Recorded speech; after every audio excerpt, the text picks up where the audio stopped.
একদিন নয়, দুদিন নয়, 3 দিন নয়, টানা 24 দিন লাগাতার ট্রাইব টিভি বাংলা আপনাদের সামনে রাখার চেষ্টা করেছে।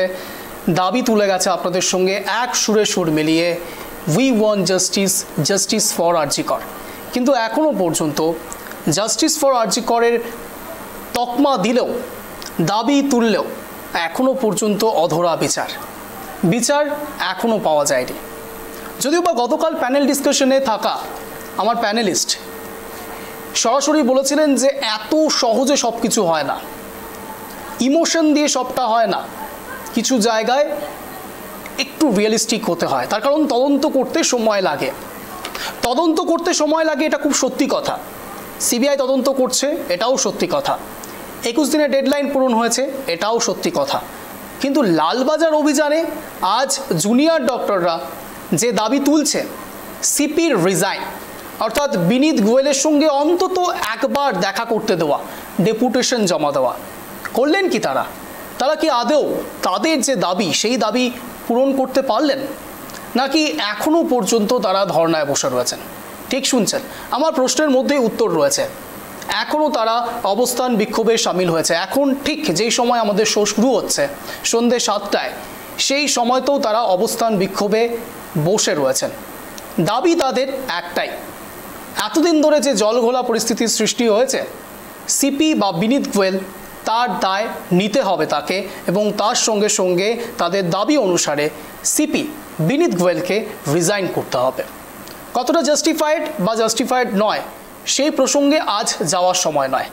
আজ একটা বিষয় নিয়েই কথা তোলা উচিত, যে এখনও পর্যন্ত বিচারের দাবির 24 দিন পেরিয়ে যাওয়া সত্ত্বেও বিচার পায়নি তিলোত্তমা। নমস্কার, আমি অঞ্জন, আপনারা দেখছেন ট্রাইব টিভি বাংলা। সন্ধ্যে 7টা মানেই আপনারা জানেন এক কথায় অঞ্জনের সঙ্গে স্পেশাল শো। আর বাড়তি কথা নয়, সরাসরি অঞ্জনের সাব প্রশ্ন। আমার প্রথম প্রশ্ন, তৃণমূলের প্রতি আস্থা হারাচ্ছেন সাধারণ মানুষ?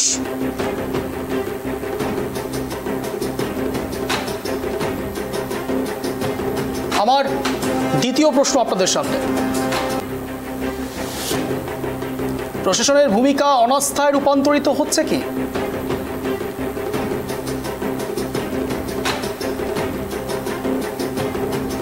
আমার তৃতীয় প্রশ্ন আপনাদের সামনে, সামাজিক ব্যাধির জবাবি প্রতিক্রিয়া দিচ্ছে তৃণমূল, ঘটনাক্রম সামাজিক বলে মেডিসিন থাকবে না? আমার চতুর্থ এবং অন্তিম প্রশ্ন, রামকৃষ্ণের ফোর্সের বাণীকে মূলধন মেনে মুখ্যমন্ত্রীর দেওয়া নিদান দংশনে রূপান্তরিত হচ্ছে কেন এই প্রশ্ন রেখেছি সেটাও আপনারা জানতে পারবেন। তার কারণ আপনাদের সামনে উদয়ন গুহ থেকে শুরু করে অশোকনগরের সেই তৃণমূল নেতা, তাদেরও বক্তব্য আপনাদের সামনে রাখবো। তাই কার্যত আপনারা বুঝতে পারবেন কেন আমরা বললাম ফোর্স ধীরে ধীরে দংশনে রূপান্তরিত হচ্ছে। জানার চেষ্টা করব, পরিচয় পর্বে আসবো, আলোচনা পর্বেও আসবো, কিন্তু তার আগে রাখছি এক বিশেষ প্রতিবেদন, তারপর আসছি বিশদ আলোচনায়। নজর রাখুন।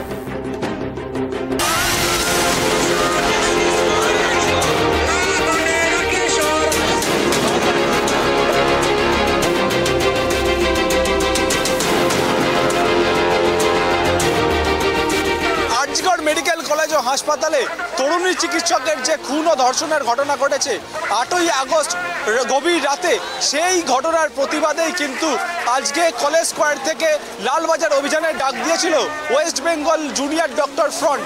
সেই মিছিল এই বিবি গাঙ্গুলি স্ট্রিটে আটকে দেয় কলকাতা পুলিশ। প্রায় 30 স্তরীয় নিরাপত্তা বেষ্টনী তৈরি করা হয়েছে পুলিশের তরফে।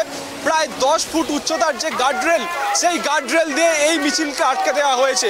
জুনিয়র ডাক্তারদের সঙ্গে পুলিশের বাদানুবাদ হয়, উত্তপ্ত বাক্য বিনিময় হয়। এখনও কিন্তু তারা এই যে বিবি গাঙ্গুলি স্ট্রিট, সেখানেই কিন্তু বসে রয়েছেন জুনিয়র ডাক্তাররা, এবং তাদের একটাই বক্তব্য, কলকাতা পুলিশের হাতে যখন তদন্তের ভার ছিল তখন কলকাতা পুলিশ কমিশনার বিনীত গোয়েল, তার নেতৃত্বেই কিন্তু যে তথ্য প্রমাণ লোপাট করা হয়েছে, যে একই কথা কিন্তু সিবিআই এখন যারা তদন্ত করছে তারা কিন্তু সুপ্রিম কোর্টে রিপোর্ট জমা দিয়ে তারা কিন্তু বলেছে এই একই কথাই। তার জন্যই কিন্তু কলকাতা পুলিশ কমিশনার বিনীত গোয়েল তার পদত্যাগ, সেই পদত্যাগের দাবিতেই আজকে লালবাজার অভিযানের ডাক দিয়েছিল West Bengal junior doctor front. তাদের এই অভিযান আটকানোর জন্য পুলিশের তরফে একাধিক ব্যবস্থা করা হয়। কলকাতা পুলিশের যুগ্ম কমিশনার পদমর্যাদার আধিকারিক থেকে শুরু করে একাধিক ডেপুটি কমিশনার পদমর্যাদার আধিকারিকরা এই বিবি গাঙ্গুলি স্ট্রিটের সামনে, যেখানে ত্রিস্তরীয় নিরাপত্তা ব্যবস্থা করা হয়েছে, সেখানেই কিন্তু উপস্থিত রয়েছেন। আর এই আন্দোলনকারীদের মূলত দাবি, বিভিন্ন যে তাদের দাবিগুলো রয়েছে, কলকাতা পুলিশ কমিশনারের পদত্যাগ, যে এই যে ঘটনা ঘটেছে তার তথ্য প্রমাণ যেরকম লোপাট করা হয়েছে, তার জন্য কলকাতা পুলিশ কমিশনার বিনীত গোয়েলের পদত্যাগের দাবি। অন্যদিকে যে তাদের প্রথম দিন থেকে যে দাবিগুলো রয়েছে, জুনিয়র ডাক্তারদের হাসপাতালে সুরক্ষার দাবি, তাদের যে আরও একাধিক দাবি রয়েছে, সেই দাবিতেই কিন্তু এই আজকের এই মিছিল, যে মিছিল এখন অবস্থান বিক্ষোভে পরিণত হয়েছে। আমরা দেখতে পাচ্ছি যতদূর চোখ যাচ্ছে, সেন্ট্রাল অ্যাভিনিউ ক্রসিং থেকে শুরু করে বিবি গাঙ্গুলি স্ট্রিট পুরোটাই কিন্তু কালো মাথায় ভরে গিয়েছে। এবং যারা জুনিয়র ডাক্তাররা রয়েছেন বিভিন্ন মেডিকেল কলেজ হাসপাতালের, রাজ্যের বিভিন্ন মেডিকেল কলেজ হাসপাতালে যারা জুনিয়র ডাক্তাররা রয়েছেন, তারা কিন্তু এই বিবি গাঙ্গুলি স্ট্রিটে বসেই অবস্থান বিক্ষোভ করছেন, তেমনটাই কিন্তু দেখা যাচ্ছে। এই বিক্ষোভ কতক্ষণ চলবে তারা কিন্তু স্পষ্টত বলছেন না, যদিও তারা বলছেন কলকাতা পুলিশ কমিশনার বিনীত গোয়েলের যে পদত্যাগ, সেই পদত্যাগের দাবি নিয়েই তাদের এই মিছিল, এবং কলকাতা পুলিশ কমিশনার বিনীত গোয়েলের সঙ্গে তাদেরকে দেখা করতে দিতে হবে। অন্যদিকে তাদের যে বিভিন্ন দাবিগুলো রয়েছে, সেই দাবিগুলো পূরণ করতে হবে রাজ্য সরকারকে। সেই দাবি নিয়েই কিন্তু এই যে মিছিল, সেই মিছিল বিবি গাঙ্গুলি স্ট্রিটে অবস্থান বিক্ষোভে পরিণত হয়েছে, তেমনটাই কিন্তু দেখা যাচ্ছে। কিরমভাবে কলকাতা পুলিশ নিজের দায়িত্ব এড়িয়ে চলে গেছে, তারা নিজের দায়িত্ব পালন করতে অক্ষম হয়েছে, তা ওই জন্য এত একটা সিরিয়াস ইস্যুতে তারা নিজেদের ক্যালাসনেস দেখিয়েছে। তো এরম পুলিশ আমরা মানিও না, আর এরম কমিশনারও আমাদের দরকার নাই। এখন তো শাসক দলের তরফে বলা হচ্ছে যে সিবিআই এর কাছে তদন্তভার চলে গিয়েছে। হ্যাঁ, তো কলকাতা পুলিশ কি করবে তাতে? এখন কি করবে তদন্ত? আচ্ছা, এখন যেটা হয়েছে যে রিপোর্টগুলো যেগুলো জমা দেওয়ার কথা, যে ভ্যান্ডালাইজেশন যেগুলো হয়েছিল, ওইগুলো তো কলকাতা পুলিশের থেকে জবাব চেয়েছে। তো এখন অবধি তো সেরকম কোনো রিপোর্ট তৈরি হয়নি যে ওই ভ্যান্ডালাইজেশন কি হয়েছিল, কেন হয়েছিল, কারা করেছিল, কাদের মোটিভেশনে হয়েছিল, এত রহস্য এখনও আছে। তো এই রহস্যর খুলাসা তখনই হবে যখন হচ্ছে গিয়ে আমাদের এই মৌন কমিশনার অফ পুলিশ মুখ খুলবেন। আজকে আপনাদের যে মিছিল শেষে আপনারা আজকে অবস্থানে বসে পড়েছেন, কতক্ষণ চলবে আপনাদের এই অবস্থান? আমরা প্রথমেই দেখলাম যে পুলিশের সঙ্গে একটা উত্তপ্ত বাক্য বিনিময় হলো, সেখানে কি আলোচনা হলো, তারপরে আপনারা এই অবস্থান বিক্ষোভে বসে গেলেন। হ্যাঁ, আমার দেশের ভয় আমার জানা নেই, কিন্তু হচ্ছে গিয়ে এখন যে দাবি নিয়ে আমরা এসছি, হ্যাঁ, যেটা হচ্ছে গিয়ে সিপির সাথে দেখা করা, ওইখানে ডেপুটেশন জমা দেব। যদি না দেয় তাহলে আমাদের এখন চলবে এই ডেমনস্ট্রেশন, প্রোটেস্ট ডেমনস্ট্রেশন চলবে। তো অবাক হলাম যে আমরা প্যারাসিটামল দিই, আমরা হচ্ছে গিয়ে মানুষের জ্বর হলে বাঁচাই, আমাদের থেকে কিসের ভয় যে এত লম্বা লম্বা ব্যারিকেড করেছে? মানে এখানেই আমরা যেটা বুঝতে পারছি যে এই পুরো যে নেক্সাস চলছে, এখানে কারা কারা ইনভলভড আছে, আর যদি এই নেক্সাস এক্সপোজ হয় তাহলে অনেকের অনেক মুখোশই খুলে যাবে। ये वेस्ट बंगाल जूनियर डॉक्टर्स, हम लोग जो हैं कोलकाता के जो भी लाल बाजार के पुलिस हैं उनको देने जा रहे हैं। उनका रेस्ट इन पीस स्पाइन है, उसको लेके ना ही वो लोग इन्वेस्टिगेशन साइट को प्रोटेक्ट कर पाए, ना ही वो हमें प्रोटेक्शन दे पाए 14 तारीख को जब मॉब अटैक हुआ था, तो ना ही उस ड्यूरेशन में वो हमें जस्टिस दिलवा पाए, कल्प्रिट को, एक्चुअल कल्प्रिट को पकड़ पाए।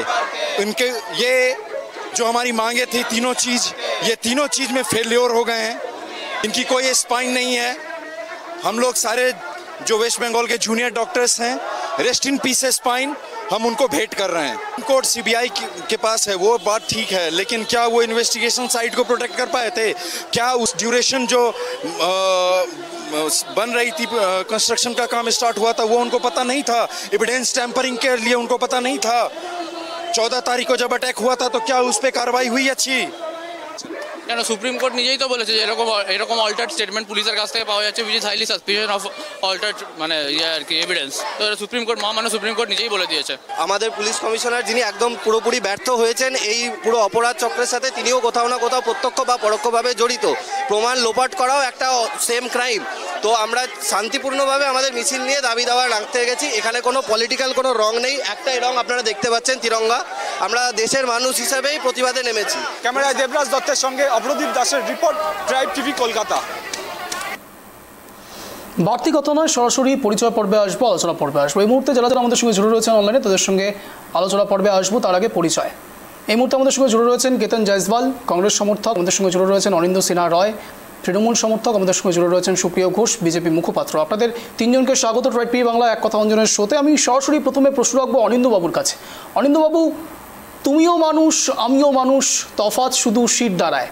আর ঠিক শিরদাঁড়া নিয়েই আজ জুনিয়র ডক্টররা রাস্তায় নেমে পড়েছেন এবং বিবি গাঙ্গুলি রোড যদি একদম স্পষ্টত দেখা যায়, সেখানে বড় বড় করে লেখা রয়েছে শিরদাঁড়া। শিরদাঁড়া বিকিয়ে যাচ্ছে পুলিশ প্রশাসনের, এমনটাই দাবি তুলছে জুনিয়র ডক্টররা। তার সঙ্গে সঙ্গে তৃণমূল কংগ্রেসের প্রতি কি আস্থা হারাচ্ছে সাধারণ মানুষ? প্রথমেই শুরু করার আগে আমি একটা আবেদন আপনাদের টিভির মাধ্যমে করতে চাই। দেখুন, জুনিয়র ডাক্তাররা কর্মবিরতি করেছেন, অনেক পেশেন্ট তারা দেখাতে পাচ্ছেন না, বিনা চিকিৎসায় গরিব মানুষগুলো মারা যাচ্ছেন। আমি করজোরে আবেদন করি সেই সব ডাক্তারগুলো, কুণাল সরকারের মতো বা অন্যান্য ডাক্তার যারা প্রাইভেট প্র্যাকটিস এখনো করছেন, তাদের আপনার টিভির মাধ্যমে তাদের কাছে আবেদন করতে চাই যে আপনারা ওই গরিব মানুষগুলো কিছুদিনের জন্য বিনা পয়সায় তাদের একটু ট্রিটমেন্ট করুন। এই গরিব মানুষগুলো তারা কোনো অন্যায় করেনি, তারা কিচ্ছু জানে না, তারা কিন্তু দিনের পর দিন বিনা চিকিৎসায় মারা যাচ্ছে। আপনারা বড় বড় হসপিটাল, নার্সিংহোমে এবং প্রাইভেট প্র্যাকটিস করেন, বিনা পয়সায় আপনাদের ওই অর্থ হয়তো তারা দিতে পারবে না, এই বিনা পয়সায় তাদের ট্রিটমেন্টটা করার চেষ্টা করুন। এই আবেদন আপনার কাছে রাখলাম প্রথম কথা। দ্বিতীয় কথা এবার আসি। দেখুন, আজকে জুনিয়র ডাক্তাররা এক্ষুনি আপনি দেখাচ্ছিলেন, তারা বিভিন্ন রকমের কথা বলছেন। দেখুন, দাবি নিশ্চয়ই থাকতে পারে। তারা বলছে 9 তারিখ যে ঘটনা ঘটেছে সত্যি তো নিন্দনীয় ঘটনা, বর্বরচিত ঘটনা, লক্ষণজনক ঘটনা, ধিক্কার জানায় এই ঘটনাকে। কিন্তু এই ঘটনার যে ঘটে গেছে, সেই ঘটনা কারা ঘটালো, কে ঘটালো বা কারা ঘটালো, তাদের আমরা ফাঁসি চাইছি। মমতা বন্দ্যোপাধ্যায় তথ্য সরবরাহে বলেছেন, প্রথম তিনি বলেছেন যে এর তদন্ত করতেই হবে এবং এর একটা আইন নতুন তৈরি করতে হবে যাতে ধর্ষণকারীরা সাজা তাড়াতাড়ি পায়। আমরা জাস্টিস চাইছি, অন্যান্য জুনিয়র ডাক্তারদের মতো, অন্যান্য লোকেদের মতো আমরাও জাস্টিস চাইছি। সমস্যাটা কোথায় জানেন? সমস্যাটা হচ্ছে কিছু লোক যারা জাস্টিস চাইছে না, চেয়ার চাইছে। দফা 1, দাবি 1, মমতা বন্দ্যোপাধ্যায় পদত্যাগ। তারা জাস্টিসের কথা বলছে না, জাস্টিসটা তাদের কাছে গণ্য। তারা মমতা বন্দ্যোপাধ্যায় পদত্যাগ চাইছে, আর ইনারা চাইছেন সিপি পদত্যাগ। দেখুন, সিপি পদত্যাগ করে দিলে কি মহিলার যে মাটি, যে বোনটি নির্যাতিত তিলোত্তমা, কি জাস্টিস পেয়ে যাবেন? এভিডেন্স বলছে ট্যাম্পারিং হয়েছে।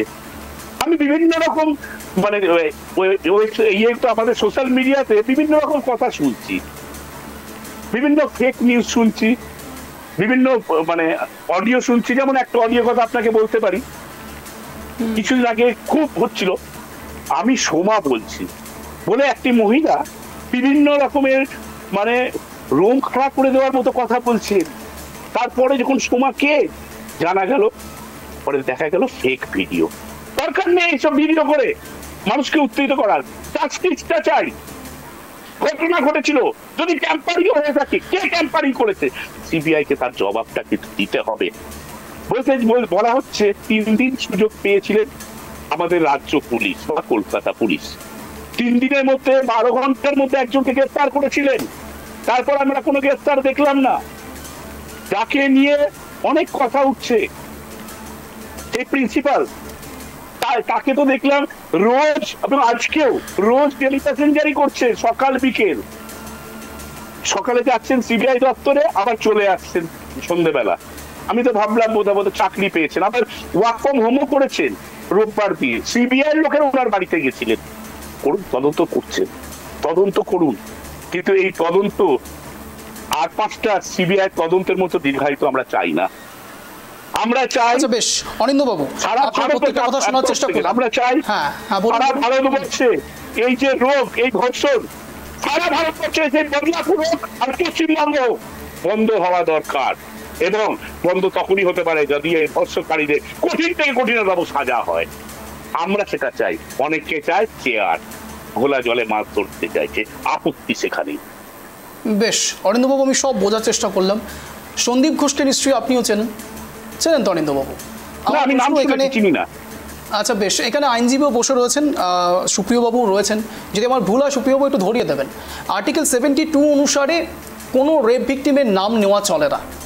সুপ্রিয়বাবু যদি আমার ভুল হয় তাহলে আপনি আমাকে বুঝিয়ে দেবেন। আমার প্রশ্ন, আর্টিকেলের জন্য শুধু নয়, এটা সুপ্রিম কোর্টের ডাইরেক্ট গাইডলাইন আছে। ডাইরেক্ট গাইডলাইন অনিন্দ্যবাবু শুনতে পাচ্ছেন?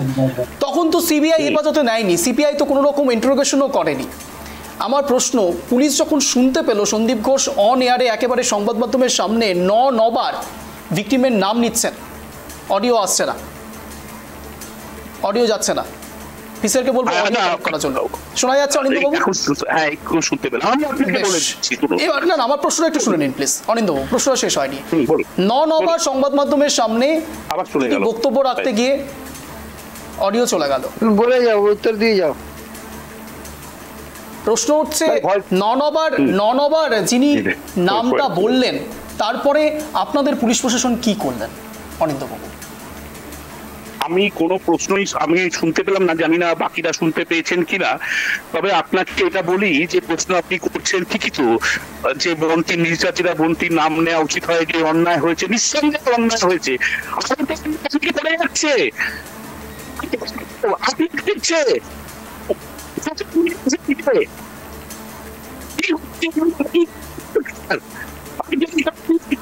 তৃণমূল কংগ্রেস কাউকে ডিফেন্ড করছে না। যে ভুল করেছে তাদের অ্যাকশন নেওয়া হোক। সিবিআই তাদের অ্যাকশন নেই, কি করছে সিবিআই? যে প্রিন্সিপাল যার কথা আপনারা বারবার বলছেন এখনো অব্দি তিনি গ্রেফতার হননি কেন? প্রশ্ন করবো না আমরা? আগামী 5 তারিখে সুপ্রিম কোর্টে হিয়ারিং আছে, আমি বসে রয়েছিলাম যে 5 তারিখে কি হয়। আমার মতো আপনারা সবাই ভারতবর্ষের সমস্ত মানুষ চিন্তা করছেন যে 5 তারিখ কি বলে। প্রসঙ্গ শুধু পশ্চিমবঙ্গ বা আরজিকর নয়, এর সঙ্গে জড়িয়ে আছে অন্যান্য স্টেটের, বদলাপুর থেকে শুরু করে, ত্রিপুরা থেকে শুরু করে, অন্ধ্রপ্রদেশ থেকে শুরু করে, ছত্তিশগড় থেকে শুরু করে সমস্ত জায়গার মহিলারা প্রত্যেকে। আমি সুপ্রিয়বাবুর কাছে আসবো। সুপ্রিয়বাবু, হ্যাঁ, অনিন্দ্যদার রুদ্ধশ্বাস জনসভার মধ্যে দিয়ে আমরা সত্যি খুব উদ্বুদ্ধ হলাম। এই ধরনের জনসভা অনিন্দ্যদা খুব কম দিন দেন, আজকে দিলেন, আমার খুব ভালো লাগলো। ভালো বক্তা, সুন্দর বললেন। কিন্তু দুর্ভাগ্য আমাদের অনিন্দ্যদার মতো একদিকে যেমন বক্তারা রয়েছেন, তৃণমূলের নেতারা রয়েছেন, সমর্থকরা রয়েছেন, তার সাথে সাথেই হাবড়ায় ওই অশোকনগরের তৃণমূলের কাউন্সিলররাও রয়েছেন, যারা এই প্রতিবাদী আন্দোলনকে উল্লেখ করে গতকাল তার ভিডিও, সেটাকেও বলবেন যে ফেক ভিডিও হতে পারে। তো যাই হোক, তিনি বক্তব্য দিয়েছেন যে যারা আন্দোলনকারী, যারা মমতা বন্দ্যোপাধ্যায়ের উপর আঙ্গুল তুলবেন, সেই বাড়িতে গিয়ে সেখানকার যারা মা বোনেরা আছে, এআই এর মাধ্যমে যদি তাদের কোনো বিকৃত ছবি বাড়িতে বাড়িতে টাঙিয়ে দেওয়া হয়, তাহলে আপনারা কি বলবেন?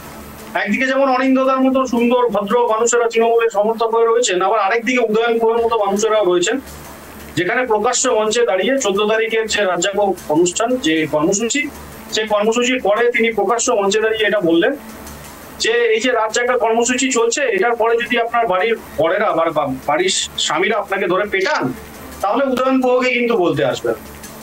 দুর্ভাগ্য বা আইরানি, ক্রোনোলজি যেটাই বলুন, সেটা হচ্ছে যে তৃণমূল কংগ্রেসের এই যে মানে দুতরফা ছবি, এটা খুব সুন্দরভাবে তৃণমূল কংগ্রেস মেনটেন করছে।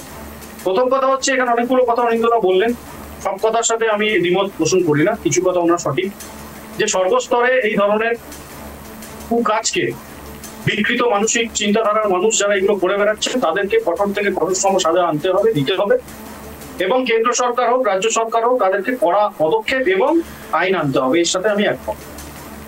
আবার যখন এই অনিন্দ্যদাই রুদ্ধশ্বাস বক্তব্যের মাধ্যমে এটা এড়িয়ে গেলেন যে 4 দিন যখন পুলিশের হাতে ক্ষমতা ছিল এটা তদন্ত করার, তখন সায়ন গঙ্গোপাধ্যায় বলে যে ছেলেটি, যিনি ছাত্র সমাজের নাম করে মিছিল করেছেন, তাকে টিভি ডিবেট থেকে তুলে নিয়ে গিয়ে অ্যারেস্ট করা যেতে পারে। কিন্তু এই সন্দীপ ঘোষ বাবু, যিনি প্রিন্সিপাল, তাকে একবার, যাকে নিয়ে এত কাণ্ড, যাকে নিয়ে এত বিষয়, তাকে একবার ডেকে জেরা করার প্রয়োজন মনে করিনি। 2 নম্বর হচ্ছে নামটা বলে দেওয়ার যে কথা উনি বললেন, যে সোশ্যাল মিডিয়ায় যারা বলছেন তাদেরকেও সমানভাবে দায়ী করতে হবে, নিশ্চিত, আমি একমত। কিন্তু প্রথম নামটা কে বলেছিলেন? মাননীয় মুখ্যমন্ত্রী ভুল করে বলে ফেলেছেন, ওনার বাড়িতে যাওয়ার পর তিনি এটা বলে ফেলেছেন। দ্বিতীয় নাম কে বলেছেন? আমাদের পুলিশ কমিশনার, তিনি নাম বলেছেন। 9 বার নাম উচ্চারণ করেছেন কে? এই সন্দীপ ঘোষ। যে প্লেস অফ অকুরেন্সের কথা বারবার এখানে উঠছে, যে পুলিশকে কেন আমরা বলছি, আমরা হঠাৎ করে তো কারো শত্রু নয়, যে পুলিশকে কেন আমরা বলছি এই কারণেই যে প্লেস অফ অকুরেন্স যেখানে ঘটনাটা ঘটে সেখানকার চিত্র যে ভিডিও সামনে এসছে সেখানে দেখা যাচ্ছে যেখানে জনসভা তৈরি হচ্ছে একটা, যে রুমের মধ্যে ঘটনা, যে সেমিনার রুমের ঘটনা, সেখানে একটা জনসভা করছে। কারা করলো? ওখানে বিজেপি, তৃণমূল, সিপিএম তো ছিল না। আমি তৃণমূলকেও নিচ্ছি স্যার, বিজেপি, তৃণমূল কোনো রাজনৈতিক দল তো কংগ্রেসের তো ছিল না। ছিলেন কারা? ডাক্তার স্টাফরা, ওখানকার জুনিয়র কিছু ডাক্তাররা, কিছু পিয়ন, কিছু যারা সামগ্রী এদিক ওদিক করেন তারা, মানে স্টাফেরা, এবং পুলিশের উচ্চপদস্থ কর্তারা বা নিম্নপদস্থ কর্তারা। আমার কথা হলো, রাজ্যের পুলিশ যদি এতটাই আইন বুঝতেন বা রাজ্যের পুলিশ যদি এতটাই দক্ষ হতেন স্কটল্যান্ড ইয়ার্ডের মতো, তাহলে কি প্লেস অফ অকুরেন্স ওই রকম জনসভা করার দরকার ছিল? পায়ের ছাপ থেকে শুরু করে নানাবিধ এভিডেন্স ওখানে পাওয়া যেতে পারে, যেটা ফরেনসিকে পরবর্তীকালে পেতে অসুবিধা হচ্ছে বলে আমরা জানতে পারছি। 3 নম্বর পয়েন্ট আমি ধরিয়ে দিচ্ছি। 3 নম্বর পয়েন্ট, হঠাৎ করে 9 তারিখে ঘটনা হলো, 10 তারিখে আপনি রেনোভেশনের কাজ শুরু করে দিলেন। কার অর্ডারে হলো? আমরা তো এটা বলছি না মুখ্যমন্ত্রী অর্ডার দিয়েছেন, একটু সংক্ষেপে, কিন্তু কে অর্ডার দিল? হ্যাঁ, কে অর্ডার দিল সেটা তো জানতে হবে। এই প্রশ্নগুলো তো আমরা করছি। আর একটা কথা বলে শেষ করবো, যেটা অনিন্দিতা বারবার বলছেন যে আমরা, আমাদেরকেই দাগাচ্ছেন যে আমরা চেয়ারের রাজনীতি করছি, চেয়ার চাইছি। আচ্ছা, 2007 সালে যখন তাপসী মালিকের এই ঘটনা হয়, আপনি জানেন সিঙ্গুর আন্দোলনের ক্ষেত্র করে যাকে পলিটিক্যাল মাইলেজ নিয়েছে মমতা বন্দ্যোপাধ্যায়, তিনি এই দাবি নিয়ে জাস্টিস যেমন চেয়েছিলেন, সর্বপ্রথম কি চেয়েছিলেন? ওনার বাইক যদি আর্কাইভে থাকে চালান, আমি পাঠিয়ে দেবো অনিন্দিতার কাছে। বুদ্ধদেব ভট্টাচার্যের তিনি বলেছিলেন তাকে সরে যেতে হবে, তার পদত্যাগ করা উচিত। তিনি রিজাউন কাণ্ডের পরে বুদ্ধদেব ভট্টাচার্যের পদত্যাগ দাবি করেছিলেন। কেন? স্বরাষ্ট্রমন্ত্রী তিনি ছিলেন। 1993 সালের সে আন্দোলন, যে আন্দোলনকে ভাড়া করে আজকেও কংগ্রেসের করা আন্দোলন, কংগ্রেসের যুব সমাজের হত্যা হয়েছিল, আমরা অস্বীকার করছি না নিশ্চিতভাবে সিপিএম এর গুলিতে, সেই আন্দোলনকে ভাড়া করে মমতা বন্দ্যোপাধ্যায় 21 জুলাই করেন। সেই আন্দোলনের পরে জ্যোতি বসু পদত্যাগ দাবি করেছিলেন। তাহলে পদত্যাগ দাবি যদি আপনি মুখ্যমন্ত্রীদের করতে পারেন, যিনি স্বাস্থ্যমন্ত্রী ছিলেন না, আমরা একজন স্বাস্থ্যমন্ত্রীর পদত্যাগ করছি, দুর্ভাগ্য আমাদের। আমরা কি করব বলুন? যে স্বাস্থ্যমন্ত্রী তার নামই তো মুখ্যমন্ত্রী, আমরা কি করতে পারি? তাহলে স্বাস্থ্যমন্ত্রী মুখ্যমন্ত্রীকে দুটোকে আলাদা করতেন, তাহলে আমরা স্বাস্থ্যমন্ত্রীর পদত্যাগ করতাম। আমরা বারবার একটা কথা বলছি, স্বাস্থ্যমন্ত্রীর পদত্যাগ চাই। কেন? শিক্ষাক্ষেত্রে যখন দুর্নীতি হলো, মমতা বন্দ্যোপাধ্যায় দাগিয়ে দিলেন, উনি তো পার্থ চ্যাটার্জি করেছেন, পার্থ চ্যাটার্জি বুঝবে, আমি জানি। কিন্তু স্বাস্থ্যক্ষেত্রে উনি এটা এড়িয়ে যেতে পারছেন না, কারণ স্বাস্থ্যের সচিব অ্যাপয়েন্ট করেন ওনার ক্যাবিনেট। স্বাস্থ্যের যে সমস্ত দপ্তর, তাদের টোটাল ওয়েস্ট বেঙ্গলে তিনি সুপার স্পেশালিটি হসপিটাল দিয়েছেন মানুষকে 3। তাহলে সুতরাং এই প্রশ্নগুলো তার কাছে উঠবে, এর উত্তর তাকে দিতে হবে। বেশ, আমি সরাসরি কেতনবাবুর কাছে চলে যাবো। কেতনবাবু, আপনি নিশ্চয়ই প্রথমে যে প্রতিবেদন চালিয়েছিলাম আমরা, সেখানে শুনতে পেয়েছেন যে জুনিয়র ডক্টররা কি বলছেন। জুনিয়র ডক্টররা বলছেন তা তো প্যারাসিটামল দেন, তাহলে কেন তারা ভয় পাচ্ছেন? এখানে দুটো পার্সপেক্টিভ তৈরি হতে পারে। এক, তাদের কাছে কোনো উত্তর নেই, অথবা বিনীত গোয়েল বা সিপি কি ইঞ্জেকশনে ভয় পান? কেতনবাবু, না না, এরা প্যারাসিটামল বা ইঞ্জেকশনের ব্যাপার না, এদেরকে এ নিয়ে ঘুরতে হবে আমাদের, ওই কার্বলিক অ্যাসিড। এরা যে মানে এরা বলছে তো ফাঁস করার জন্য, তো এদেরকে কাছে নিয়ে আমরা যখন, আমি তো ভেবেছি যখন এদেরকে মানে স্টুডিওতে গেলেও কার্বলিক অ্যাসিড নিয়ে যেতে হবে, কোথায় ফাঁস করে দেবে। কারণ এদের তো চরিত্র, মাননীয়া যখন আমরা তো দেখে নিয়েছি যে যখন মাননীয়া বলেছিলেন বদলা নয় বদল চাই, তখন কত সন্ত্রাস নেমে এসেছিল সারা বাংলায়। আর আজকে তো মাননীয়া প্রত্যক্ষ বলেই দিচ্ছেন যে ফাঁস করতে হবে। তার মানে আমরা মানে বুঝতেই পারি বা আমরা সেই আন্দাজ করতেই পারি যে সন্ত্রাস কোন জায়গায় যেতে পারে। সন্ত্রাস চলছে, তো সন্ত্রাস দেখুন আপনি, সে হালকা হোক মাঝারি হোক, কিন্তু সন্ত্রাস চলছে। এই যে একটা আপনি আন্দোলন করবেন, সেখানে চারিদিকে পুলিশ লাঠি নিয়ে, বন্দুক নিয়ে চারিদিকে দাঁড়াচ্ছে, এটাও এক ধরনের সন্ত্রাস। এই যে মাননীয়া বলে দিলেন না যে আমাদের যারা আন্দোলনকারী ডাক্তাররা, তাদেরকে যে আপনারা যদি আন্দোলনটা চালিয়ে যান, তাহলে আমরা যদি এফআইআর করে দিই, আপনারা বিদেশ যেতে পারবেন না, এটাও এক ধরনের সন্ত্রাস। তো যাই হোক, সন্ত্রাস আজকের দিনে তৃণমূলের একটা চরিত্র, মানে আরো 4-5টা যে চরিত্র, তার মধ্যে থেকে একটা চরিত্রের মধ্যে চলে এসছে, তার তৃণমূলের একটা ক্যারেক্টারিস্টিক্স যেটাকে বলা হয়, সে দুর্নীতি, সন্ত্রাস, এসব তৃণমূলের একটা মানে নীতির মধ্যে দিয়ে পড়ে। এবার এই ঘটনায় আমাদের প্রশ্ন হচ্ছে যে মানুষ যাবে তো যাবে কোথায়? এদের লোকেরাই ধর্ষণ করলো, এদের লোকেরাই সব প্রমাণ যা ছিল সেগুলো লোপাট করলো, আবার এদের লোকেরাই আজকে লাফাচ্ছে সিবিআই কি করছে, আমাকে কালকেই ফাঁসি দিতে হবে। যাবো কোথায় আমরা বলুন তো? এই তো এই যে সিভিকটা এতক্ষণ আমরা যেটা জানতে পারছি যে গ্রেপ্তার হয়েছে, বা যার যে অভিযুক্ত যে সিভিক পুলিশ, ও এদেরই লোক। তারপরে ওখানে যে এত জমায়েত হয়েছিল, মোটামুটি দেখতে গেলে সবাই এদেরই লোক।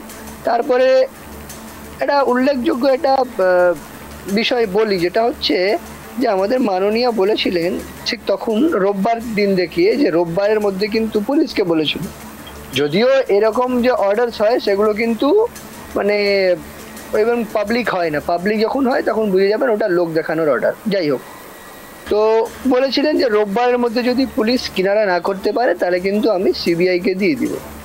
তো উনি অ্যাকচুয়ালি বলতে চেয়েছিলেন যে দেখুন, আপনারা তো রোববারের মধ্যে যত পারেন যা এভিডেন্স আপনারা ভালো করে ইনভেস্টিগেট করে দেখুন, যা এভিডেন্স পাচ্ছেন সেগুলোকে নষ্ট করে দেন, কারণ রোববারের মধ্যে কেসটা সিবিআই কে যেতে চলেছে। অনিন্দ বাবু, বিস্ফোরক অভিযোগ। অনিন্দ বাবু, কিন্তু আমরা এখানে রিঅ্যাকশন নিতে হবে। অনিন্দ বাবু, আমি একটু ছোট রিঅ্যাকশন নেব, রিঅ্যাকশনটা খালি একটু নিয়ে নেব। না, কেতন বাবু আসবো আপনার কাছে, রিঅ্যাকশন নেব। অনিন্দ বাবু তীব্র ভৎসনা করার চেষ্টা করলেন কেতন বাবু। তখন ছিল যে ওটা সিবিআই কে হ্যান্ডওভার করে দিল, আর তো সমস্তটা দেখা হলো না, সমস্তটা তো আর এভিডেন্সটা টেম্পার করা গেল না। তাই আমরা দেখলাম যে 14 তারিখ রাতে যখন আমাদের মা বোনেরা রাস্তায় ছিলেন, যখন ওখানকার প্রোটেস্টার যারা ডক্টর তারা যখন রাস্তায় ঠিক সেই টাইম স্প্যানটা ইউজ করে ঠিক সেই মুহূর্তটাই পুলিশের একেবারে মদত নিয়ে, পুলিশকে কনফিডেন্সে নিয়ে ওখানে একটা মব ঢুকে যায়, তাদেরকে তৃণমূলের গুন্ডারাই তাদেরকে লেলিয়ে দেওয়া হয়, তারা চলে যায়, তারা গিয়ে একেবারে তছনছ চালিয়ে দেয় ফার্স্ট ফ্লোর সেকেন্ড ফ্লোর। এবার জানি না তাদেরকে থার্ড ফ্লোর বলা হয়েছিল। এবার ব্যাপারটা হচ্ছে যে আমরা হিন্দি বা বাংলায় যে 1 তলা 2 তলা 3 তলা বলি, তার সাথে তো ফ্লোরের ফারাক হয়। জানি না তারা, এবার ওরা তো ওই ধরনের ওইসব ওই তৃণমূলের সব হারমাত বাহিনী কতটা ওরা ওই ফ্লোরের মানেটা বোঝে, গিয়ে তারা একটা তাণ্ডব চালিয়েছে, যেখানে যা পেয়েছে সব তছরূপ করে দিয়েছে। তারপরে ঠিক দেখে নেবেন তারপরের দিন থেকে মাননীয়া বলছেন পুরো তৃণমূলের যারা টিভিতে বসেন বা রাস্তায় ঘাটে সবাই বলছেন সিবিআই কি করছে, ফাঁসি চাই ফাঁসি চাই ফাঁসি চাই, একদম একেবারে লাফাতে শুরু করে দিলেন। অর্থাৎ সব থেকে বড় প্রশ্ন যেটা হচ্ছে যে আপনি যে তদন্তটা মানে যে গতি জানতে চাইছেন, বা আপনি যে প্রশ্নটা করছেন, বা আপনারাও যে নাটকটা করছেন রাস্তাঘাটে নেবে দাবি আমাদের জাস্টিস চাই, আরে আপনারাই তো সব এভিডেন্স গুলো টেম্পার করে দিলেন। আর যদি আপনারা এতই ধোয়া তুলসী পাতা থাকতেন তাহলে কেন বলুন তো এতগুলো যে প্রশ্ন যেটা হচ্ছে, তাহলে কেন বলুন তো প্রাইমা ফেসি ওটাকে সুইসাইড এটা মানে দেখানো একটা চক্রান্ত করা হলো কেন বলুন তো? ওর আমরা তো বাড়িতে গেছিলাম এই পরশুদিন, আমরা আমাদের প্রদেশ কংগ্রেস সভাপতি অজিত চৌধুরীর নেতৃত্বে আমরা 2-3 জন ওরা বাড়িতে গেছিলাম। ওদের পরিবারের অবস্থা একেবারেই মানে তারা, আমরা যা শুনলাম আমাদের খুব কষ্ট হলো। তারা বলছে যে আমাদের বাড়িতে পুলিশ টাকা নিয়েছিল, পুলিশ টাকা নিয়ে এসেছিল ক্যাশ বান্ডেল টাকা পুলিশ দিচ্ছে, যে টাকাটা নিয়ে নিন আমরা যা করছি করতে দিন।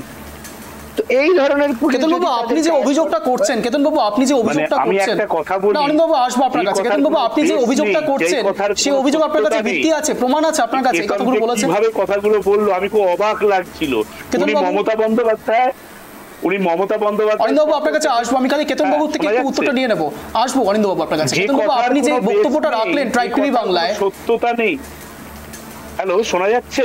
অনিন্দ বাবু আসছি আপনার কাছে, তার আগে কেতন বাবুর কাছে আসবো। কেতন বাবু আপনি যে মন্তব্যটি রাখলেন, আপনারা এই সব করালেন, আর আজকে আপনারা আমি বলি আপনি বললেন আমি শুনলাম। উনি বললেন মমতা বন্দ্যোপাধ্যায় ওনাদের বললেন যে রোববার পর্যন্ত এভিডেন্স সরিয়ে দাও, তার মানে মমতা বন্দ্যোপাধ্যায় ধর্ষণ করতে বলেছেন। উনি বললেন মমতা বন্দ্যোপাধ্যায়ের লোক তৃণমূল কংগ্রেসের লোক। আপনি প্রমাণ করতে পারবেন বা সিবিআই প্রমাণ করতে পারবে মমতা বন্দ্যোপাধ্যায়ের মানে এভিডেন্স লোপাট করার কথা বলেছেন? অধীর চৌধুরী তো এখন আর আপনাদের ইয়ে নেই, সভাপতি নেই। মল্লিকার্জুন খাড়গে সরাসরি বলেছেন যে উনি প্রদেশ কংগ্রেস সভাপতি। অনিন্দ বাবু আপনার কাছে আপডেট নেই। আমাদের রাজ্যের মাননীয় মুখ্যমন্ত্রী কেন মহিলা বলেই আপনাদের এত রাগ লাগে আমি বুঝতে পারি। উনি নাকি ধর্ষণকারীদের বলেছেন খেলবেন না, আমাদের দুঃখ যে উনি মহিলা হয়েও মহিলাদের এই দুঃখ হয়নি।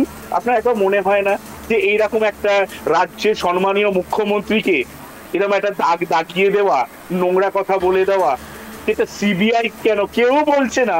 আপনারা অতি সহজে শূন্য থেকেও বলে দিচ্ছেন।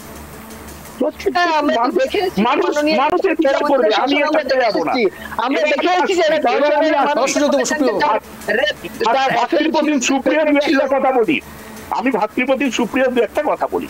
সুপ্রিয়া খুব ভালো বক্তা জানি, দেখুন, সুপ্রিয় যে কথাগুলো বলছেন সেটা একটা ঠিক, তাহলে তো একনাথ সিন্ধে তার তো আগে পদত্যাগ করা উচিত। বদলাপুরে এই যে জঘন্যতম ঘটনা ঘটেছে, সুপ্রিয় তো এটাও বলা উচিত যে ঠিক আমাদের পাশের রাজ্য উত্তরপ্রদেশ দিনের পর দিন এই ঘটনা ঘটে চলেছে, তাদেরও তো পদত্যাগ করা উচিত।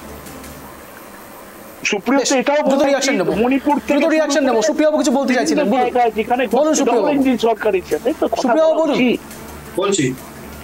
আমি প্রথমেই এটা বললাম যে দেখুন, যে ঘটনাগুলো আমি ওনার শুরুতেই বলেছি, যে ঘটনাগুলো ঘটছে তার জন্য বড় আইন বা কঠিন আইন আনা উচিত, এটা গেল এক। 2 নম্বর হচ্ছে যে কোন রাজ্যে, যে কটা রাজ্যের নাম এখানে বললেন, একনাথ শিন্দে মহারাষ্ট্র আর উত্তরপ্রদেশের যোগী আদিত্যনাথ, কোথাও মহারাষ্ট্রের স্বাস্থ্যমন্ত্রীর এবং মুখ্যমন্ত্রীর নাম একনাথ শিন্দে নয়। এখানকার স্বাস্থ্যমন্ত্রী পদত্যাগ অলরেডি দাবি করেছেন, এখানকার যারা মানে বিরোধী রাজনৈতিক দল করছেন তারা করছেন, তারা করবেন। এখানে কেন দাবি করা হচ্ছে? আমরা তো স্বাস্থ্যমন্ত্রী পদত্যাগ দাবি করছি, আমরা মুখ্যমন্ত্রী করছি না তো।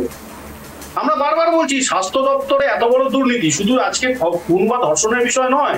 কিন্তু সুপ্রিয়বাবু, আপনাদের একেবারে ফ্রন্ট লাইনের নেতা শুভেন্দু অধিকারী সরাসরি যতবার বিক্ষোভ প্রদর্শন করেছেন ততবার এই কথাগুলো বলে গেছেন, দফা 1 দাবি 1 মুখ্যমন্ত্রীর পদত্যাগ।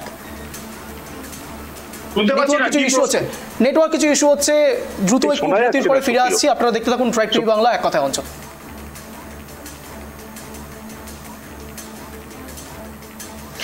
দীর্ঘ প্রায় 5 থেকে 6 ঘন্টা পেরিয়ে যাচ্ছে, এখনও পর্যন্ত অবস্থানরত জুনিয়র চিকিৎসকেরা, এবং তারা ডেডলাইন বেঁধে দিয়েছিলেন 5টা 3-এ 10 মিনিটের মধ্যে সিপি অর্থাৎ বিনীত গোয়েলকে এসে দেখা করতে হবে। এখন এই মুহূর্তে যে ছবি আপনাদের সামনে রাখার চেষ্টা করব, মূলত ইঞ্জেকশনের ভয় তিনি আর পাচ্ছেন না, কিংবা তার কাছে হয়তো জবাব রয়েছে, এখন জবাব কালেক্ট করেছেন তিনি, জবাব তিনি এবার দিতে পারবেন। তাই জন্যেই হয়তো এখন এসে পৌঁছেছেন বিনীত গোয়েল, সরাসরি জুনিয়র ডাক্তারদের সঙ্গে কথা বলতে এসছেন, সরাসরি ময়দানে নেমেছেন। সে ছবি আপনাদের সামনে দেখার চেষ্টা করব।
আপনারা দেখছিলেন এই মুহূর্তে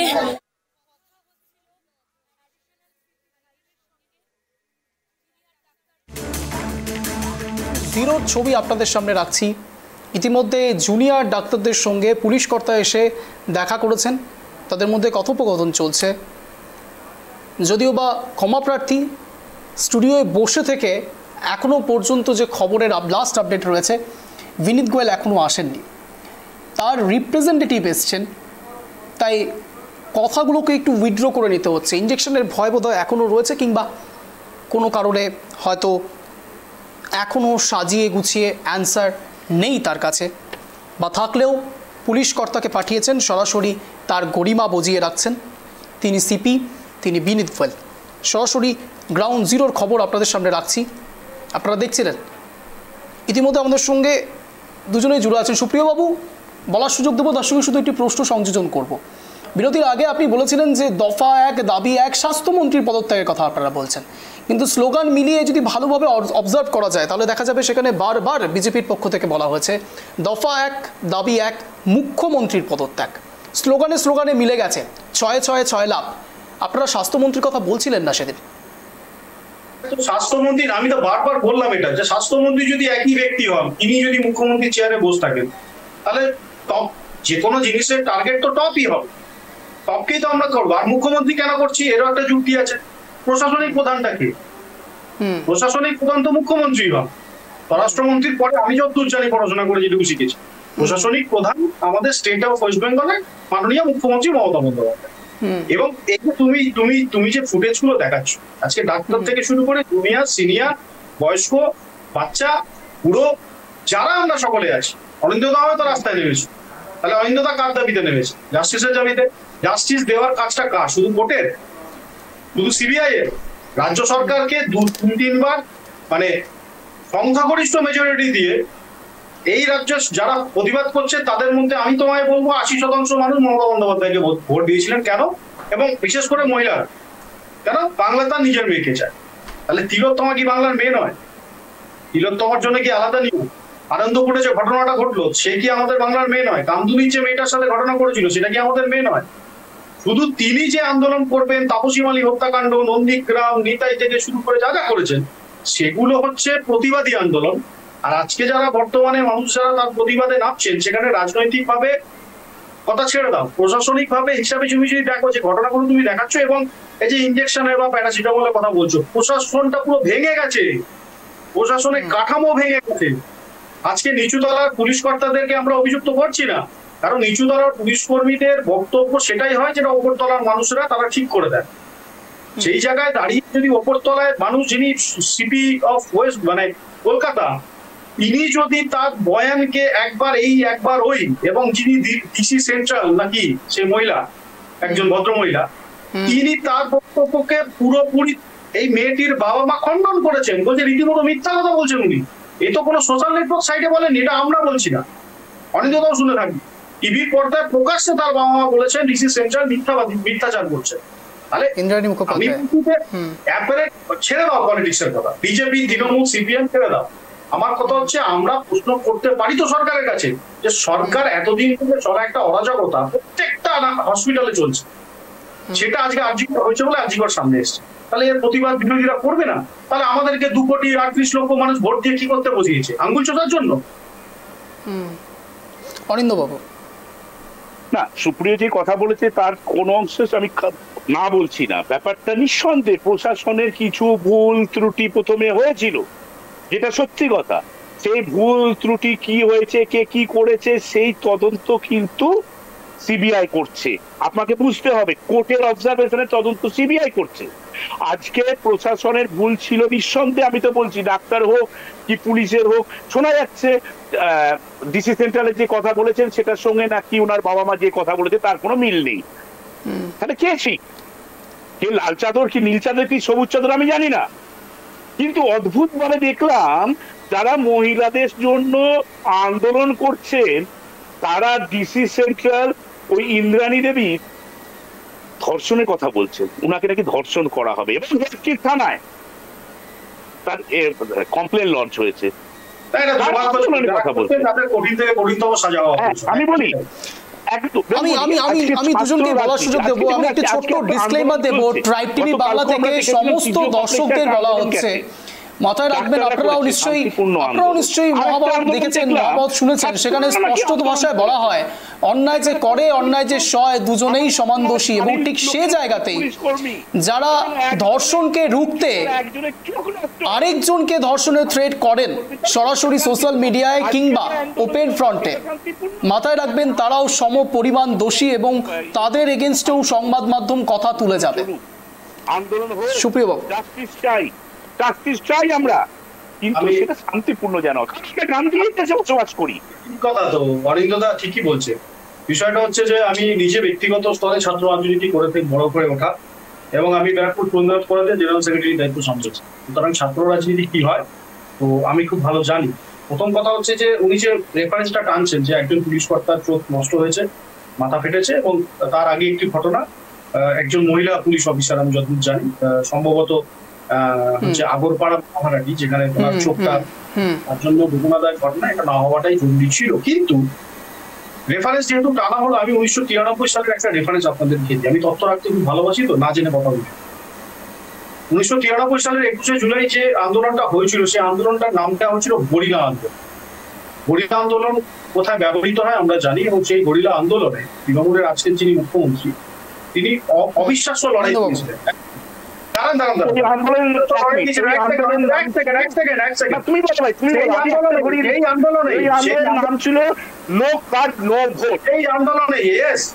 ওই আন্দোলনে বলে দিচ্ছি কেন গরিলা বলা হচ্ছে। সেই আন্দোলনে 90 জন পুলিশ অফিসার হসপিটালাইজড হয়েছিলেন। সেখানে 90 জন হসপিটালাইজড হয়েছিল এবং মিছিলের মধ্যে পুলিশের সামনে বোমা বিস্ফোরণ হয়েছিল। তথ্যগুলো ভুলে গেলে তো হবে না। এখানে কি সেটা হয়েছে? হয়নি, এটাও মানতে হবে। হ্যাঁ, আমি বলছি একজনের হওয়াটাও ঠিক, আমি বলছি একজনের হওয়াটাও ঠিক না। তার সাথে আরেকটা উদাহরণ দিচ্ছি, ওই ছাত্র রাজনীতি যেটা হয়েছে যেদিনে এই কয়েকদিন আগে, সেখানে একজন পুলিশের মাথা ফেটে গেছে। এই আন্দোলনকারীরাই কিন্তু তাকে আবার সেবা শুশ্রূষা করে দৌড়তে দৌড়তে মিছিলের মধ্যে তাকে যেন হসপিটালের মধ্যে তাড়াতাড়ি পৌঁছে দেওয়া যায়, সেটাও কিন্তু আমরা টিভির পর্দায় দেখেছি। আবার ওই আন্দোলনে দেখে পুলিশ কিভাবে নির্বিচারে জাতীয় পতাকা হাতে একজন বৃদ্ধ তাকে আটকাতে গিয়ে কন্টিনিউয়াস অবিরত তার উপরে জল কামান বিস্ফোরণ করেছে, যেখানে দেখা যাচ্ছে যে জাতীয় পতাকাতে ছিটকে যাচ্ছে। এই অবিচারটাও কিন্তু আমরা বিরোধিতা করি। সুতরাং ছাত্র রাজনীতি সবসময় যে ব্যারিকেড মেনে হবে, ছাত্র রাজনীতি মানেই হচ্ছে একটু উচ্চাকাঙ্ক্ষা, একটু আবেগ। এইটাই হচ্ছে ছাত্র রাজনীতি। আমরা যারা আজকে প্রায় কিশোর থেকে বয়স্ক হতে চলেছি, তাদের চিন্তা ভাবনা ছাত্রদের চিন্তা ভাবনার থেকে অনেক বড় হয়, সেটার প্রমাণ হচ্ছে বাংলাদেশ। বেশ, অনিন্দবাবু খুব দ্রুত আপনার রিয়াকশন নেব, তারপর উদয়ন গুহ ঠিক কি বক্তব্য রেখেছেন সেটা আপনাদের সামনে রাখবো। অনিন্দবাবু। না, সুপ্রিয় যে কথা বলছে একদম ঠিক কথা, কিন্তু দেখুন আমরা তো গান্ধীজির দেশে থাকি। আমরা গান্ধীজি আমাদের দেশের রাষ্ট্রনেতা হচ্ছে গান্ধীজি, যাকে আমাদের ফাদার অফ নেশন বলি। সুপ্রিয় বাবু এক এক করে, সুপ্রিয় বাবু প্লিজ এক এক করে। কোনো আন্দোলন হোক নিশ্চয়ই হোক, সেটা কিন্তু শান্তিপূর্ণ বজায় রাখে। আজকে বাংলাদেশ কিন্তু আপনি কি চান বাংলাদেশ এখানে হোক? সুভাষচন্দ্র বোস এটা করতেন না।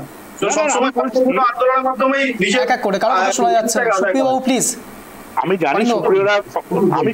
জানি সুপ্রিয়রা ফাদার অফ নেশনকে খুব একটা মনে করেন না, ওরা অন্যদিকে হত্যাকারীকে হয়তো সাপোর্ট করেন, সেটা আমার আজকের বিষয় নয়, সেটা আজকের বিষয় নয়।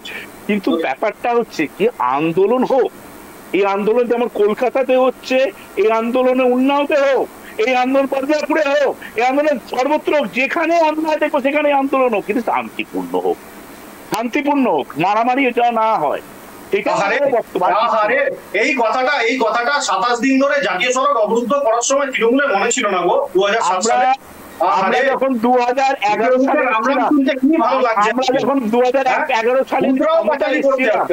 আমরা যখন 2011 সালে ক্ষমতায় এসেছিলাম, পাড়ায় পাড়ায় রবীন্দ্র সঙ্গীত শুনিয়েছিলাম।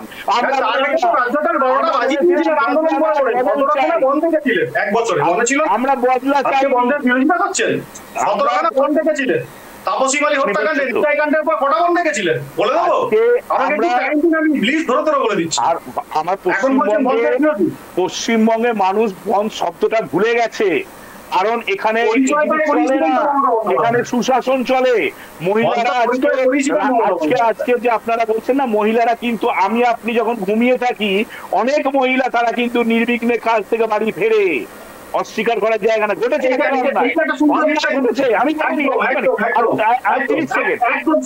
আমি আপনি যখন ঘুমিয়ে থাকি না, সকালবেলায় যখন মাছ বিক্রি করে, সে মাছটা কিন্তু ওই ভোটার থেকে কিনতে যায় এবং নির্বিঘ্নে থাকে, অস্বীকার করছি না, কিন্তু তার সর্বত্র এর ঘটনা হয়ে গেছে। সেই আমরা ঘুমিয়ে থাকা যে মহিলারা কাজ করছেন, তাদেরকে আটকাবার জন্য আপনার সরকারি সার্কুলার বের করেছেন যে মহিলাদেরকে রাতে ডিউটি দেওয়া হবে না।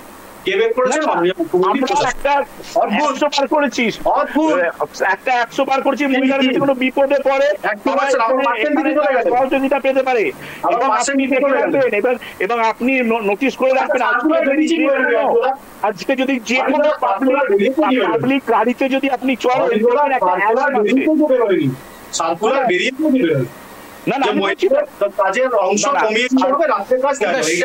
চলতে থাকবে, কিন্তু আপনাদের সামনে এখন রাখার চেষ্টা করবো ঠিক উদয়ন গুহ আজ কি মন্তব্য রেখেছেন একেবারে পাবলিক ফোরামে। দেখুন বক্তব্য শোনাবো। কলকাতায়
বুঝতে পারছি না সন্দীপ ঘোষের বক্তব্য থেকে, উদয়ন গুহর বক্তব্য থেকে একটি বিষয় আমার কাছে খুব অস্পষ্ট থেকে গেল। আমি জানি না আপনারা দুজন যারা রয়েছেন প্যানেলিস্ট তারা যদি একটু ক্লিয়ার করে দিতে পারেন। আচ্ছা, উদয়নবাবু কি কোনো কারণে সন্দীপ ঘোষের জন্য একটু কষ্ট পাচ্ছেন যে সন্দীপ ঘোষকে নিয়ে আলোচনা হচ্ছে বা সন্দীপ ঘোষের, আমি ঠিক বুঝতে পারলাম না। তার কারণ তিনি কথা প্রসঙ্গে বললেন যে এই টোটাল বিষয়টি নাকি সন্দীপ ঘোষের দিকে চলে যাচ্ছে। আমার প্রশ্ন, যদি সন্দীপ ঘোষের দিকে যায়ও, ইডি স্ক্যানারে যদি কোনো কারণে সন্দীপ ঘোষ আসেও, সেটাও কি প্রেক্ষাপটের মধ্যে আসছে না? আমি সরাসরি দুজনের কাছেই প্রশ্ন রাখবো, 1 মিনিট করে স্ট্যান্ড পয়েন্ট দুজনের কাছেই থাকবে। আমি প্রথম সুযোগ দেবো অনিন্দবাবু। অনিন্দবাবু, আপনার 1 মিনিট সময় শুরু হচ্ছে এখন, আনইন্টারাপ্টেড, বলুন। একটা হচ্ছে ওখানে দুর্নীতি হয়েছে, কিছু স্ক্যাম হয়েছে, সেইটা। আর একটা পার্ট হচ্ছে যে আমার বাড়ির মেয়েটা নির্যাতিতা, সেই ধর্ষণ হয়েছে ও মার্ডার হয়েছে। দুটো পার্ট, দুটোকে গোলানো চলবে না। প্রথম হচ্ছে আমার কাছে বেশি প্রায়োরিটি হচ্ছে যে ওই লোকটা নিশ্চয়ই দুর্নীতি যেটা হয়েছে সেটা তদন্ত হোক, দোষীরা শাস্তি পাক, কিন্তু ফার্স্ট প্রায়োরিটি হচ্ছে ওই নির্যাতিতা, ওই অভয়া যে আছে, তাকে কে নক্ষত্র ঘটনা করেছে, কে ধর্ষণকারী বা কারাই ধর্ষণকারী, তারা ধরা পড়ুক, তাদের শাস্তি হোক, এটা বেশি ইম্পর্টেন্ট। হ্যাঁ, নিশ্চয়ই সাইমেলটেনিয়াসলি ওটারও তদন্ত হোক যে কে দুর্নীতি করেছে, কোনো টাকা নিয়েছে কি নেয়নি, কি চক্র কি চক্র নয়, সেটাও চলুক, কিন্তু দুটোকে এক করে দেওয়া যায় না। ফার্স্ট প্রায়োরিটি আর প্রাইমারি আর সেকেন্ডারি প্রায়োরিটি, এটাই হয়তো উনি বলতে চেয়েছিলেন। প্রথমত কথা হচ্ছে আমার সঙ্গে হয়তো সুপ্রিয়া একই মত হবে, আমরা সবাই কিন্তু জাস্টিসটা চাইছি, এটা দিলে করে দেওয়া যায় না। কিন্তু আজকেও কিন্তু অভয়ার পাঁচটা হয়তো জাস্টিসের জন্য আছে, আমরাও সাক্ষী। ওকে, সময় দিতে পারছি না। আর একটা টেমপ্লেট আপনাদের সামনে রাখার চেষ্টা করব, ঘটনাক্রম রাখার চেষ্টা করব, এক নজরে সেই ঘটনাক্রমগুলো দেখবো, তারপর সুপ্রিয়াবাবুর কাছে 1 মিনিট স্ট্যান্ড পয়েন্ট রাখার সুযোগ দেবো। দেখুন, 9 আগস্ট কলকাতা আরজিকর মেডিকেল কলেজে প্রশিক্ষণার্থী ডাক্তারকে ধর্ষণ এবং খুন করা হয়। কলেজের সেমিনার হলে তার অর্ধনগ্ন দেহ পাওয়া যায়। 9 আগস্টে দেহে 2 চোখ, মুখ এবং গোপনাঙ্গ থেকে রক্তক্ষরণ হয়েছে, ঘাড়ের হাড়ও ভেঙে গেছে। পুলিশ মামলা করেছে। সারা দেশে আবাসিক চিকিৎসকদের ধর্মঘট শুরু হয়। 10ই আগস্ট সিসিটিভি ফুটেজের ভিত্তিতে অভিযুক্ত সঞ্জয়কে গ্রেপ্তার করা হয়। সে ধর্ষণ এবং হত্যার কথা স্বীকার করে।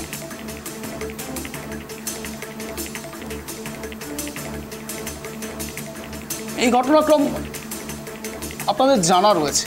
পরপর ঘটনা ঘটেছে। 11ই আগস্টের ঘটনা আপনাদের সামনে রাখছি। মেডিকেল কলেজের অধ্যক্ষ পদত্যাগ করেন, তাকে স্থানান্তরিত করা হয়, অন্য এক কলেজে নিয়োগ দেওয়া হয়। পোস্টমর্টম রিপোর্টে বলা হয়েছে ধর্ষণ এবং লাঞ্ছনার পর তাকে শ্বাসরোধ করে হত্যা করা হয়েছে। প্রসঙ্গক্রমে বিরোধীরা কটাক্ষ করছে প্রাইস পোস্টিং হয়েছে। 13ই আগস্ট কলকাতা হাইকোর্টে মামলাটি সিবিআই এর কাছে হস্তান্তর করে। হাইকোর্টের দাবি পুলিশ 5 দিনে কিছুই করেনি, এমন পরিস্থিতিতে প্রমাণ নষ্ট হয়ে যেতে পারে। Federation of resident doctors association ধর্মঘট শেষ করে। 14ই আগস্ট আরজিকর মামলা সিবিআই এর কাছে হস্তান্তর করা হয় এবং আরজিকর কাণ্ডের প্রতিবাদে রাত দখল কর্মসূচি হয়। আরজিকর ভাঙচুর এবং আহত হন 15 জন পুলিশ সদস্য, গ্রেপ্তার করা হয় 12 জন দুর্বৃত্তকে। কালোরাত্রি আপনাদের সবার মনে থাকবে। 15ই আগস্ট আরজিকরে সহিংসতার পরে সারা দেশে ধর্মঘট এবং বিক্ষোভ তীব্র হয়। ফোর্ডা আবার ধর্মঘট শুরু করে। আইএমএ থেকে ঘোষণা করে যে 17ই আগস্ট সারা দেশে ডাক্তাররা ধর্মঘট করবে। 16ই আগস্ট হাসপাতালের প্রাক্তন অধ্যক্ষ সন্দীপ ঘোষকে আটক করে সিবিআই। দোষীর ফাঁসির দাবিতে মিছিল করলেন মুখ্যমন্ত্রী মমতা বন্দ্যোপাধ্যায়। হাসপাতালে হিংসার ঘটনায় পুলিশকে তিরস্কার করে কলকাতা হাইকোর্ট। 17ই আগস্ট আইএমএর নির্দেশে সারা দেশে চিকিৎসকরা ধর্মঘটে যান। শুধুমাত্র আইসিইউ এবং জরুরি সেবা চালু রাখা হয়। 18ই আগস্ট সিবিআই অভিযুক্ত সঞ্জয়ের মনস্তাত্ত্বিক পরীক্ষা চালায়। প্রাক্তন অধ্যক্ষ সন্দীপ ঘোষকেও জিজ্ঞাসাবাদ করা হয়। সুপ্রিম কোর্ট শতপ্রণোদিত মামলা দায়ের করে। 19 আগস্ট দিল্লি এইমস ডাক্তাররা স্বাস্থ্যমন্ত্রকের বাইরে ওপিডি স্থাপন করেছিলেন। মামলায় প্রধানমন্ত্রীর হস্তক্ষেপ দাবি করেন 71 জন পদ্ম পুরস্কার প্রাপ্ত চিকিৎসক। 20 আগস্ট সুপ্রিম কোর্টের শুনানিতে চিকিৎসা পেশাজীবীদের নিরাপত্তার জন্য 14 সদস্যের একটি টাস্ক ফোর্স গঠন করা হয়। 21শে আগস্ট সিআইএসএফ মেডিকেল কলেজের নিরাপত্তার দায়িত্ব নেয়। সহিংসতার ঘটনায় 2 সহকারী পুলিশ কমিশনার সহ 3 কর্মকর্তাকে সাময়িক বরখাস্ত করা হয়। 22শে আগস্ট কলকাতা পুলিশের ভূমিকা নিয়ে সন্দেহ প্রকাশ করে শীর্ষ আদালত। বিচারপতি বলেন, আমার 30 বছরের কেরিয়ারে তদন্তে এমন অবহেলা দেখিনি। চিকিৎসকদের ধর্মঘট শেষ করারও আবেদন জানায় সুপ্রিম কোর্ট। 23শে আগস্ট আরজিকর কাণ্ডের অভিযুক্ত সঞ্জয় রায়ের 14 দিনের বিচার বিভাগীয় হেফাজতের নির্দেশ দেয় শিয়ালদা কোর্ট। 24শে আগস্ট সিবিআই কলেজের প্রাক্তন অধ্যক্ষ সন্দীপ ঘোষ একজন স্বেচ্ছাসেবক সহ 4 সহকর্মী ডাক্তারের পলিগ্রাফ পরীক্ষা করেন। 25শে আগস্ট অভিযুক্ত সঞ্জয় রায়ের পলিগ্রাফ টেস্ট করা হয়। সে অপরাধ স্বীকার করে জানায় ঘটনার আগে সে রেড লাইট এলাকায় গিয়েছিল। সূত্র। 27শে আগস্ট কলকাতায় ছাত্ররা বিক্ষোভ মিছিল করে। সহিংসতায় ছাত্র এবং পুলিশ সদস্যরা আহত হন। আটক করা হয় শতাধিক শিক্ষার্থীকে। 28শে আগস্ট 12 ঘন্টার বাংলা বন্ধে ডাক দেয় বিজেপি। অনেক জেলায় পুলিশ এবং টিএমসি কর্মীদের সঙ্গে বিজেপি সমর্থকদের সংঘর্ষ হয়। আটক করা হয় বিজেপি নেতাদের। 29শে আগস্ট আরজিকরে মেডিকেল কলেজের 2 নিরাপত্তারক্ষীর পলিগ্রাফ পরীক্ষা করে সিবিআই। 30শে আগস্ট আইএমএ কলকাতা প্রাক্তন কলেজের অধ্যক্ষ ডক্টর সন্দীপ ঘোষের সদস্য পদ স্থগিত করা হয়।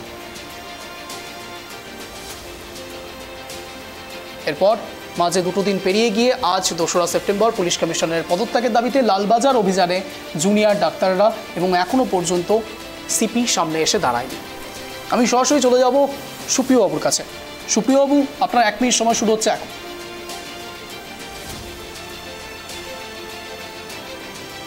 সাংবাদিকতা দেখালে উদয়ন গুহর যে বক্তব্যটা সেটা ওনাকে আড়াল করার ক্ষেত্রে হয়তো না উনি আড়াল করতে চাইছেন।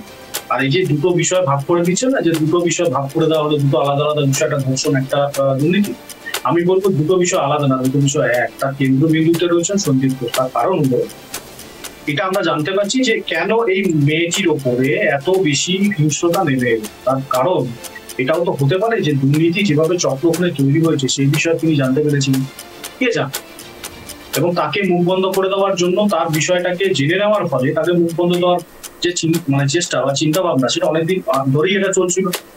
নাহলে এটাও তো শোনা যাচ্ছে তাকে 16 দিন না 18 দিন ধরে টানা নাইট ডিউটি করানো হয়েছে। কোথায় করানো কথা বলুন। সুতরাং দুর্নীতি ওখানে হয়েছে এবং দুর্নীতির কাণ্ডারি যিনি তার নাম সন্দীপ ঘোষ। এবং সন্দীপ ঘোষ মানে বাচ্চা খোকা না যে উনি কিছু জানতেন না, অত বড় একটা ঘটনা ওখানে ঘটছে এবং সেখানে উনি জানছেন না, এটা বিষয়টা না। সন্দীপ ঘোষকে ঘিরেই সমস্ত রহস্য উন্মোচিত হোক। সিবিআইয়ের কাছে যেমন অনিতা দাবি করছেন, আমিও দাবি করছি অতি দ্রুত এটা করা হোক এবং এর সাথে যারা যারা জড়িত, যে বা যারা যারা জড়িত তাদেরকে পাশে আসতে, এটি আমাদের দাবি। বেশ, কিছুক্ষণ আগেও কেতনবাবু আমাদের সঙ্গে জুড়েছিলেন। আপনাদের 3 জনকেই অশেষ ধন্যবাদ রাইট টিভি বাংলা আসার জন্য, এক কথা অঞ্জনে যোগদান করার জন্য। যে কথা বলে আজকের স্পেশাল শো শেষ করব। হতে পারে হয়তো বিভিন্ন রকম তকমা আমরা লাগাতে পারি, কিন্তু এখনও পর্যন্ত বিচারের বাণী নীরবে নিভৃতে কাঁদছে। কবে পাবে তিলোত্তমা বিচার আমরা জানি না, কিন্তু লড়াই চলছে, লড়াই চলে যাবে। আমরা বলে যাব উই ওয়ান্ট জাস্টিস। আপনারা দেখছিলেন এক কথায় অঞ্জন, আর এরকমই শো দেখার জন্য প্রতিদিন সন্ধ্যে 7টায় নজর রাখতে হবে রাইট টিভি বাংলার পর্দায় এক কথায় অঞ্জনে। নমস্কার।